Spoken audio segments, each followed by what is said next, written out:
Okay, we're just about live here. All right, let me hit got it. Okay, we're live. Okay, I hope we are live. Okay. Okay, we're live here, and it's 7 o'clock CST, just as promised. And I have right here on screen with me Lauren Spaulding, which is totally awesome. Let me just tell you a little bit. Hi, Lauren. Let's just Hi. talk a little. Let's just say a little bit about Lauren here. She's from Texas, and I'm from Texas, and we just found out that it's right down the street from where I live. So that's totally amazing. I'm just a little bit older than Lauren, of course. So, but other than that, we're from around the same place. Um, Lauren is a great viola player. I'm a big fan of hers. She went to Oberlin Conservatory, and now she is a member of the Talea String Quartet. Did I say that right? Talia, but close. Talia String Quartet. And they perform all over the place, the United States, Canada, elsewhere, who knows? We'll hear about that in a second. And Lauren is also the co-founder of the, I'll get this wrong too, but I think I'll try, Talais Rouge Viola Duo. Uh, Pretty good. Tala Rouge. Yeah, Talais good. Rouge Viola Duo.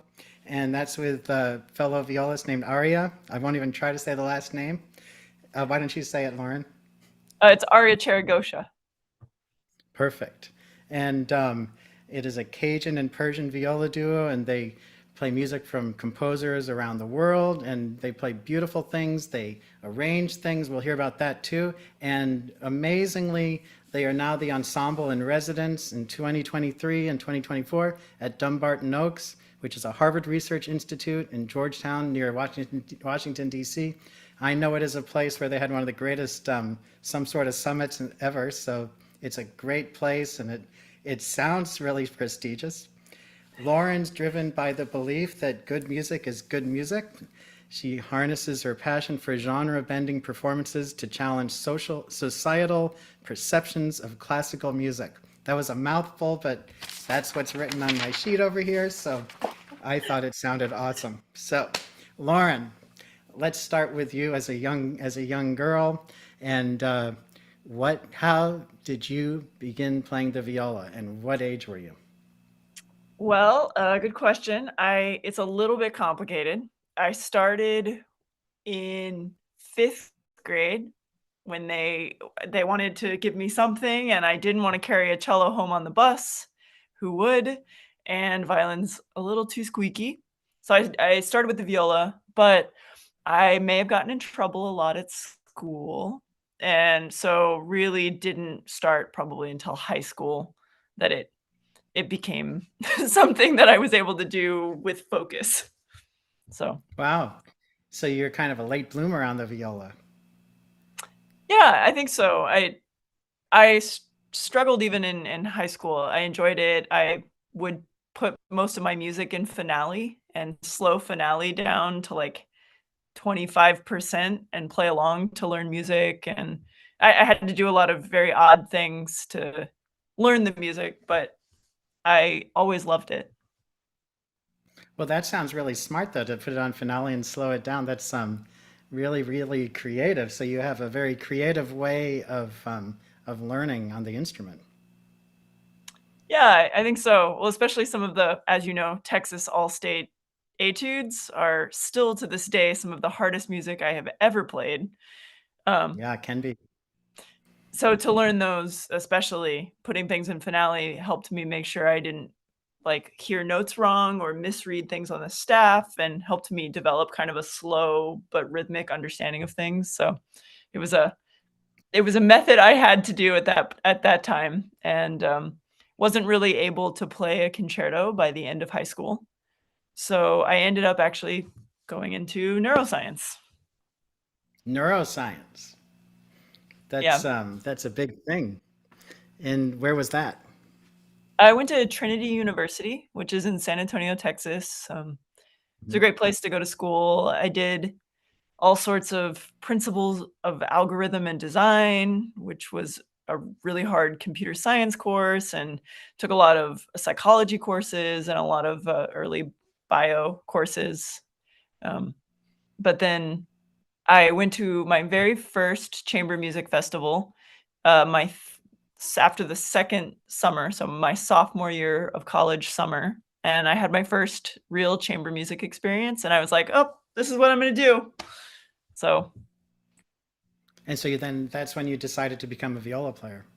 yeah, that was sort of what made the decision. Someone at this festival many, many years ago said that I was the smartest, dumbest musician they had ever met. Wow, Interesting, that's but really interesting.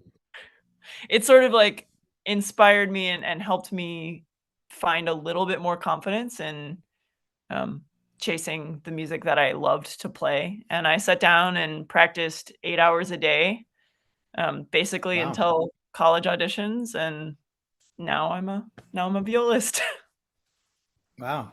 So, so what elements in your practicing really helped you to get where you are now? I think one of the things that helps me the most is doing a lot of comparative listening. Um, I never compared myself to colleagues. But what I did was, like, I pulled up recordings of Kim, and I pulled up recordings of Tabea and That's Kim Nabucco, Kashkashi. and all Hmm. of these amazing people, and I always let them be the person that I aspired to be. So I would literally just take 20-second clips and copy along note for note. I'd record and listen back and record and listen back and really focus on how to create the sounds that I wanted to create and how to create the phrasing and kind of worked backwards, which maybe meant I learned music a little bit slow, but I felt like I explored it very deeply in that process. Wow. And so, did you have some sort of a mentor or a person that really helped you along that is really special to you?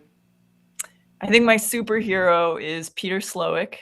Um, Ah, he wonderful, wonderful mentor. I think I was a little bit of a wild card back then, and I was very fortunate that my dad was a pilot. So while I was working to transfer for my junior year, I flew up to Oberlin every 2 weeks for lessons, and he ah, was very helpful and helped me. He told me that his goal was to help me fake that I could play the viola for college auditions, and then I could learn to play the viola, which he wow, is so amazing at. wow. Well, let's talk a little bit about the duo that you're in. Sure. So, the Tala Rouge duo. So, can you tell Oh, us a little bit about that and what you do and how you formed the duo and et cetera, et cetera? yeah, happily. So I actually oddly met Aria Charagosha is a wonderful violist. She was finishing up her master's with Roger Chapping at Juilliard and had been with Kim Kashkashian before that. And I met her on Instagram, and this was before COVID. We decided to do a collaboration, and we played part of the Frank Bridge Lament, which is one of the only few viola duos actually written for viola duo. It was written for Frank Bridge and his teacher to perform at Wigmore Hall. Um, and we prepared it, we worked together, and then we just never stopped talking. So it actually ended up that COVID hit a couple months after that.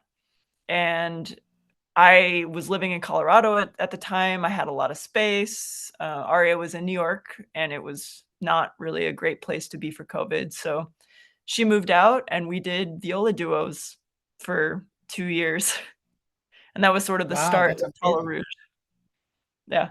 Well, during speaking of the COVID time, that's when I first got to know you. Although we didn't really know each other, but um, you were and probably still are the monochrome violist. So, if nobody knows what that is, let me see if I can find a video of this. Let's see. Hold on.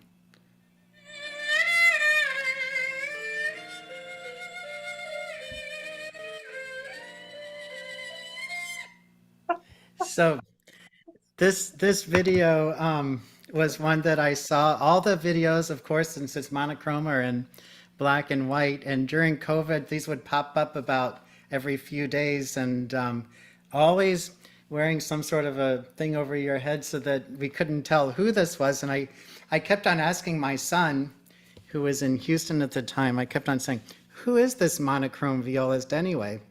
And he said, "I don't know."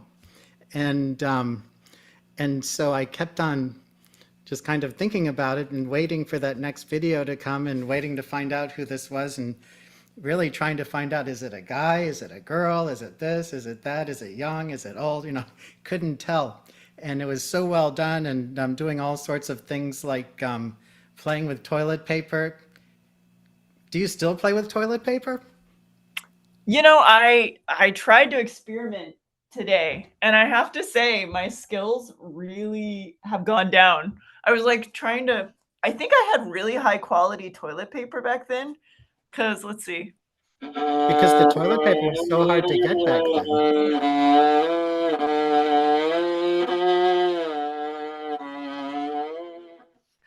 It doesn't get the same That's awesome. So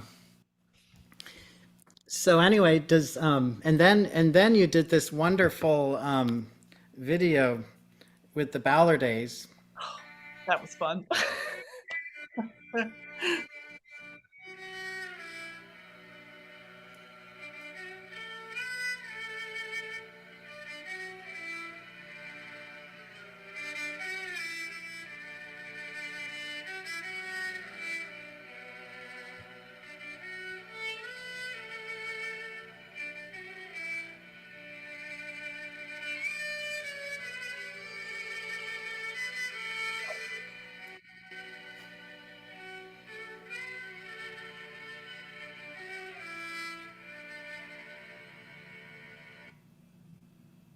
Hey, all you cool cats and kittens. It's Carol at Big Cat Rescue.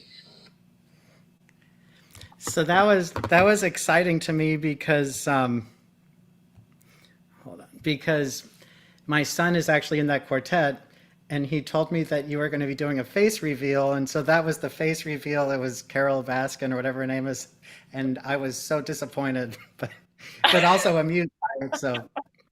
So that was wonderful. And who Any, knew so many years later they would now win the Cleveland Quartet Award, and they're amazing. Yeah. They always yeah, make me smile. All of their music is some of the most inspiring quartet music out there. So, yeah. I mean, I love them too, obviously, but thanks for that. Okay, so let's talk a little bit. You mentioned that when you're in the duo that you commission works and you arrange things. So what kind of projects do you have coming up now, or what kind of projects are you on right now? yeah, good question. I think about this a lot. In viola, the lineage that we see from Tertis to Primrose to Kim is continuing this tradition of arranging and finding new music and creating great music for an instrument that is wonderful, but maybe has slightly less rep than violin or cello. So I feel really passionately about continuing that by I just finished a new solo arrangement of a cello suite that's going to be released with Music for Food in February. It's going to be very exciting. Wow. And then with the duo, we sort of go a step further and talk to basically every composer out there who I admire their work or Aria admires their work. And it's really unique writing for viola duo because you don't have all the voices that a piano might or a quartet might. So anytime we find composers that their part writing is really beautiful between two voices and they have a really good understanding of strings where they can use open strings and use the different techniques to kind of create a vast landscape within two instruments. We always try and commission them. We have some new works by Kian Rivai, which I'm super excited about, based on Comanche, which are like, it's a Persian instrument. And then we have a new work by Akshaya Avril Tucker, who creates incredible music based off the language of Indian tonality. Then we also have Gemma Peacock, a New Zealander who now is out in New Jersey. All of these really exciting pieces, and we focus in on a lot of women composers, which is really exciting, and then a lot of Persian or West Asian composers. Wow. Just a little note here before we continue. If you're in the YouTube live stream and you have any questions for Lauren, feel free to type those in the chat. And then I think Lauren said she would answer anything. So you can ask her about anything. And speaking about anything, it's interesting because we really never met each other in person. But when I was talking about doing the live stream, Lauren, I told Lauren to take a look at the live stream I did a few weeks ago with Jordan to see what the kind of the process is during the live stream. And she told me, I don't think you can read this, but she told me that she was an expert at dog breeds. So so I thought that was really cool, and I thought, okay, what if we did a little game here? So, Lauren, we have the dog breeds for Lauren game, and you need to tell us when I show you the dogs. You need to tell us what breed that those dogs are. And Great. if you don't know the breed, you can tell us the name of the dog. Oh, okay. I get Okay? to name the dog, like Cotton Well, Candy. you can name the dog if you can't figure it out. Well, and you can maybe get half a point for that. But let's just jump right in, okay? Great. So the first dog that we have to figure the breed out is This is Snoopy, a naked Dalmatian. it is not a Dalmatian. So we're down a point here, but you get a half point for saying Snoopy. But Snoopy is actually a beagle. It's a beagle. No way. A beagle. Oh, Yeah. it's cute. It's Um, little. but so we know that you're an expert. So let's try another one, okay? This is Scooby the Great Dane. This is a Great Dane. It is Scooby Doo. That is a good full point on that one right there. Very good. And then here's one for you. Okay. Here we go. Now we have the 101 Dalmatians. That's right. We have Dalmatian. And do you know the two names over there? Chance and Chloe? I don't know. It is Pongo and Perdita. Perdita. And the next one, Clifford the that is Clifford. Newfoundland? Oh, actually, it is a big red dog. Okay, and the next one, Who is that? Well, have I? what show is that from? That is from the Wacky Races. Oh, let's see. Is that a Scottish Terrier? Well, actually, that's a mutt. And that is Muttley. I thought you were an expert on dogs, Lauren. I think I failed. Then Oh, is that a Mastiff? Or That is is a that Saint the Bernard. the Saint Bernard mountain dog? One of the two. Saint Bernard Mountain Dog. That's Oh, actually Beethoven. from the movie, Beethoven. right? Yep. And then we have one more. Oh, I just read this the other day. My mom wants a dog, and I was telling her you should get Toto. I forgot the name of it. That is a Cairn Terrier. Cairn Terrier. Yep. It was on the top 20 list for dogs for seniors. Ah, well, that's good. Anyway, that was our little game. You wrote to me that you were frightened to name pieces, and but you were a dog expert, so I thought, well, let's name the dogs. And those are some of my favorite dogs. So there you That's have great. it. Um, Now let's talk about practicing a little bit. Some of the things that you like to do specifically to work on your playing and things. Yeah. Um, I think I spend these how about this? It's always different.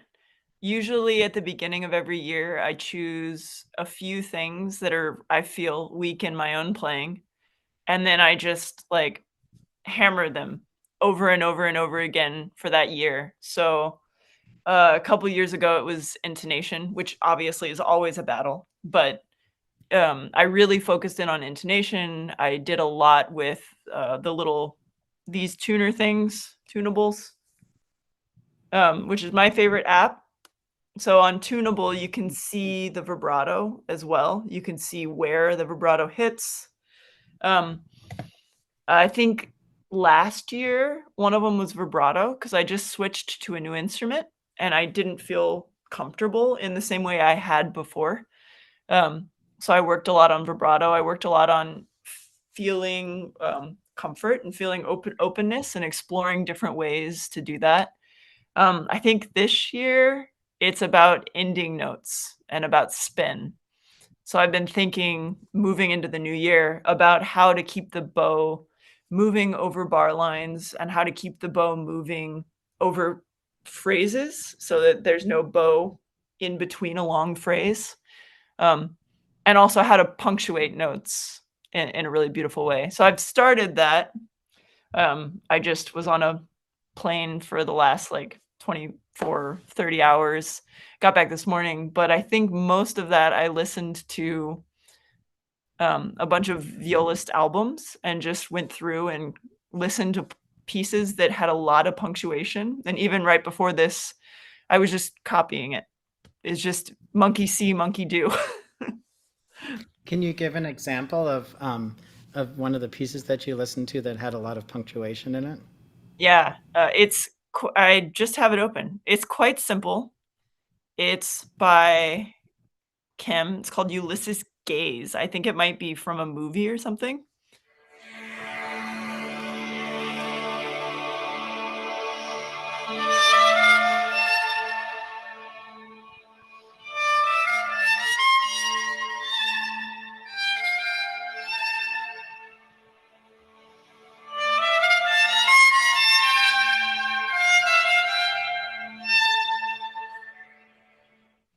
So it's So very do you listen simple. to that?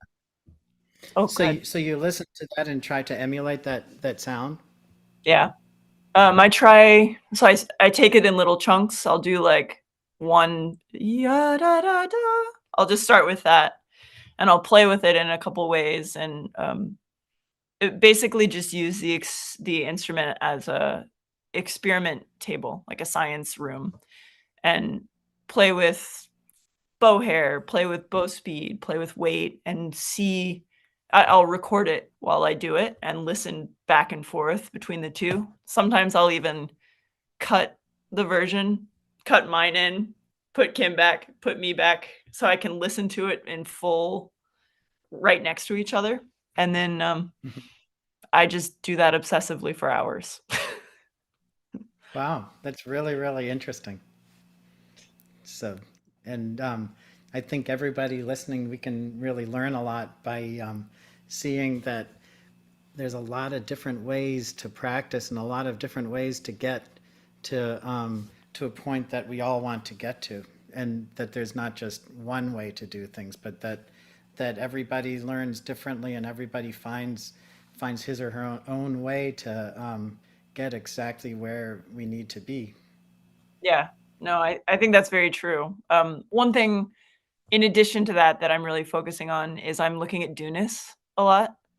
I'm Okay. having someone sort of guide me through, like a Dunas expert guide me through how to do that or how they perceive. And that's been something that I've also been really excited about because I didn't really do as many etudes and as many technical things growing up as I should have. So I'm trying to make sure I implement those consistently these days.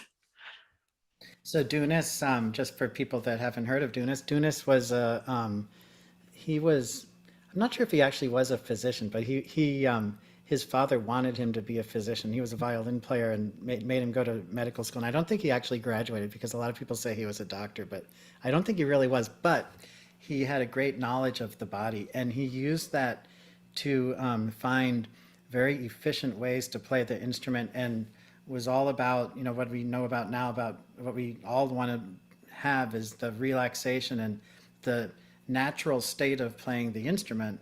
And so I actually have some videos on YouTube about that, about the paintbrush stroke that we can use, and the exercise that we get to that, or different ways to think of erasers when using vibrato. So he was really brilliant about that. And he also wrote some kind of dastardly, difficult studies that you know, problematically getting the if you just look at the books and you don't really know what he did with it, it becomes kind of a Greek type of thing. He actually was Greek, but it becomes kind of Greek, and you end up giving up. But if somebody, like you said, guides you through Yeah. it, that kind of knows the system there, then it really isn't that hard to do the things. It's just it takes a lot of patience to do it. Yeah. So that's awesome that you're doing that. I'm a big fan of Dunas, and I know that you told me that you showed me that you bought the book, and I was super excited about that. Yeah. Yep. No, I'm super thrilled about it. We're starting very soon to kind of go through it, but I maybe one of my skills is knowing where I am not skilled. And so I always, always, always try and invest in myself in those ways to really like build and grow the strengths that I don't have. And that's one that I'm very excited about. Wow. And I've watched on online, I think on Instagram and on YouTube, there are a lot of people that really have this Dunas stuff down, and they do this stuff, and it's amazing, you know, how they do that. And I'm always thinking, yeah, that's good. So here's a question that someone just wrote on the chat here, and that says, "What is your favorite food?" So let's Oh, go into the food, because all music, I think I'll say, like, all musicians are obsessed with food, so there's got to be something here.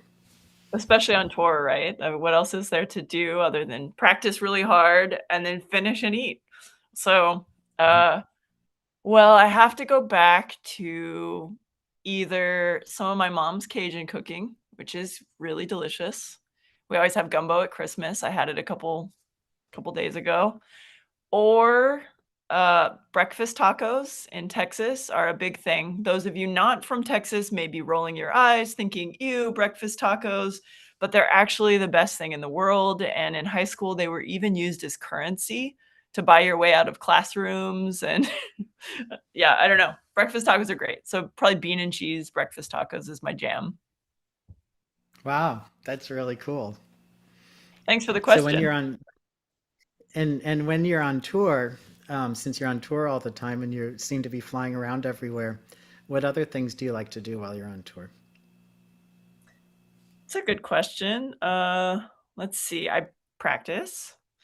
I try and get all of my work emails done on tour because it's you have a lot of alone time and a lot of isolation, and so I try and save any heavy work I have to do, any heavy arranging, any heavy research or writing for on the plane or for back at the hotel in the evenings.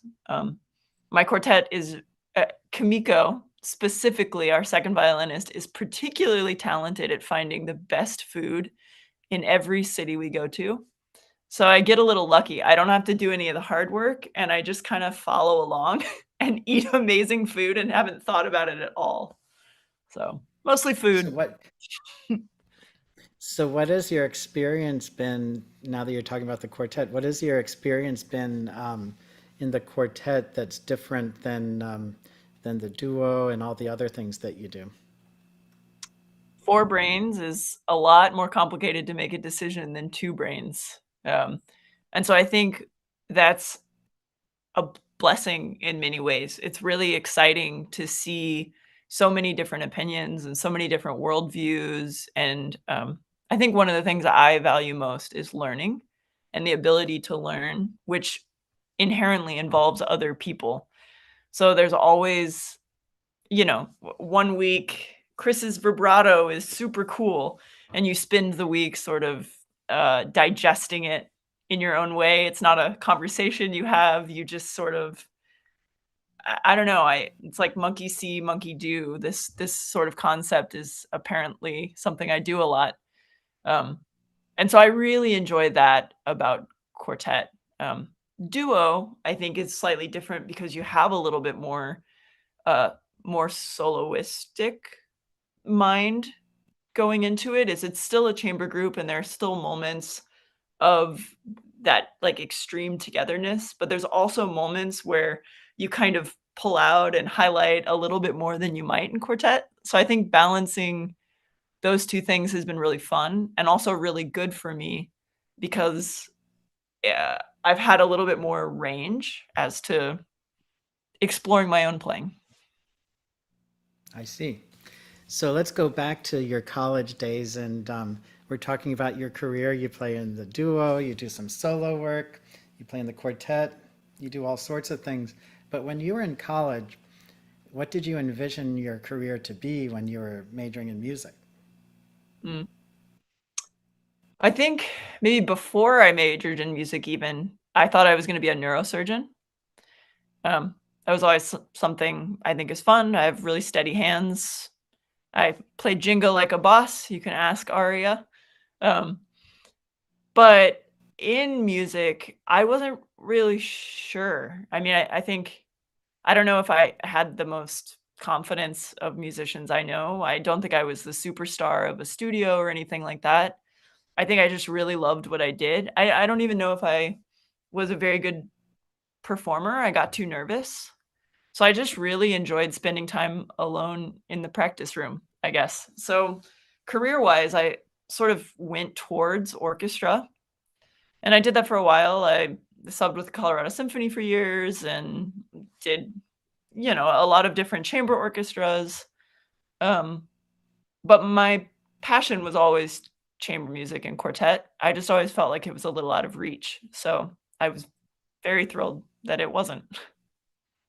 Wow. So somebody's writing a question about what kind of instrument do you perform on, and what kind of strings do you like? I would add, what kind of shoulder rest do you use? Do you have a favorite bow? Blah, blah, blah. So Yeah, your instrument stuff. So tell us instrument about and your setup.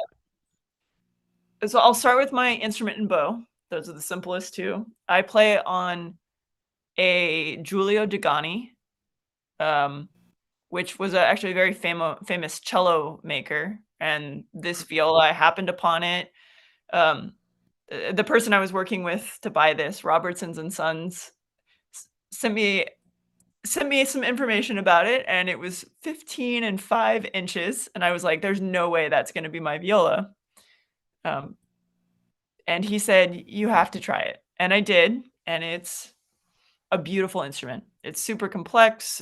It's very comfortable to play. So I fell in love with it, and I had been playing a 17-inch instrument. So the last couple of years, I've spent basically totally relearning technique because it's very different to play something here than like out there. Mhm. My bow, I got very lucky. I have a Sartori. It's a really nice example of a Sartori and a little bit more firm than most of the Sartoris I've felt. It gets a beautiful cloud sound and is very creative and has a lot of kind of energy of its own, which is fun. As for shoulder rests, I cannot pronounce it. It's an Eiffel, an Eiffel, EFL? Eiffel. Hmm. Yes, it's pretty amazing. It's the only shoulder rest I found that does not fall off. Most of my other shoulder rests, I put too much pressure sometimes or like weight downwards. and the shoulder rest pops right off. So this shoulder rest and EFOL has been probably the best thing I've found in a really long time for shoulder rests, and it's not that expensive. So for all of those going out to buy the $450 shoulder rest, you should definitely try this first. It's on Ronald's website. You can check it out there. Violazone.com. Violazone.com. So this is interesting. I'll talk about this before strings, but I actually use a classical chin rest. I find that the fulcrum, because like a seesaw, this is our fulcrum, and so the points that I meet are here and here, and having a little bit more of a hook, actually, I've found is even more supportive when I need to do kind of fancy things. And as for strings, I'm still experimenting because the instrument feels new, even though it's maybe going on a year and a half. But I have been experimenting with Stark strings or with heavy duty strings. Oh, we have a guest. This is Lady Shiva. Oh, hi. Hello, Shiva. Say hi. Okay. Bye. I've been experimenting with Stark strings, and I usually use Eva Prazzi's or Eva Prazzi's Gold. I personally don't like the tungsten C, but many people love the tungsten C, so it's all instrument based. But I look for strings, no matter what they are, that are complex and deep, but also have a lot of good projection and can be warm when you need them to be warm. So. Now, another question we have here is, as a violist, you often play the harmony voice. Do you have any recommendations for getting proficient at harmonizing? Oh, that's a really nice question. The first thing I would say is sing or put on your favorite album. I used to do this with Muse. It doesn't really matter what album it is, but probably something poppy so that it's more simple. And harmonize just make it up. Just do it when no one's home. Put it on loudspeakers and just let yourself play whatever notes come out of your instrument. And I find that you're forced to do the harmony when you aren't playing the melody. So basically anything that comes out will be harmony. And I would encourage you to experiment with what rhythmic gestures support the melody, with what sounds and textures and colors can support the melody on your favorite Taylor Swift album or whatever album inspires you. That's really funny you say that, because when I was a little kid, I was obsessed with the Beatles, and there you have harmonies and you have all sorts of things to listen to. And I used to always, and I played violin and viola, but I used to always listen to those inner harmonies and think that's what drives the whole song. So Yeah. then when I was playing viola in the orchestra, someone once told me I was playing too loud because I wasn't playing the melody. To which I said, the viola is playing the melody here. I said, everything else is obligato to the viola. So even when we're playing these tiny things that it's still a solo part. So to me, the harmony part should always be played kind of in a real soloistic way, because then it adds that complexity to the to whatever piece that you're playing. Yeah, I totally agree. And I think it's a new trend that viola players nowadays are being much more expressive and outwards with what that means. It just takes a little bit longer for ensembles to figure out how to communicate with that in a way that still balances everything. So do you have arguments with your quartet about that kind of thing? I am very happy that I don't. They usually don't ever tell me to be quiet. They just tell me to blend better, which I think is a wonderful way to work with violists, because before this quartet, as a violist, I think we all develop complexes because everyone has a different idea about what viola should do and what viola should be. And it's not usually the violist that gets the final say.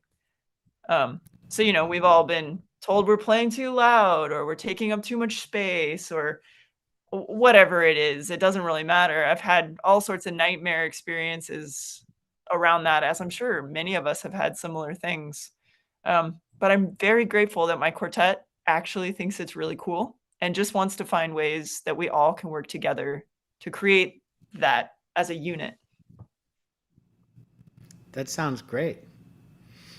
So I think that we're done with our live stream now. So Oh, I can't say thank you enough for joining us and how awesome you are and all of the insight that you gave to us and so much positive energy. And so I can speak for everybody that's watching how thrilled we are that that you joined us tonight. And I'm getting I'm getting excited to get to know you better in the future. And who knows, collaborate. Who knows what'll happen. So. let's do it. And we'll definitely grab coffee next time in Dallas. If I leave everyone with one small thing, I would love everyone in this room or who sees this video just to remember to always find the musician you respect the most in the room and ignore what everybody else says. Just like keep listening to what you feel like is the right direction that you want to be in, because no one else's opinions really matter at the end of the day. You just have to find a way to support their opinions in what you do. So Mm. Let's see. Somebody's saying thank you both, and they're big fans, so that's awesome. So, yeah, and so I'll just say thank you to you, and I guess to me too. But, um, and so people writing all sorts of things, but we'll let it go because I guess we need to go now. Well, Lauren, thank you so much, and I'm going to sign off, and we'll talk to you soon. And thank goodbye, you. everybody. Goodbye. Thank you. And as I always say, happy practicing to everybody.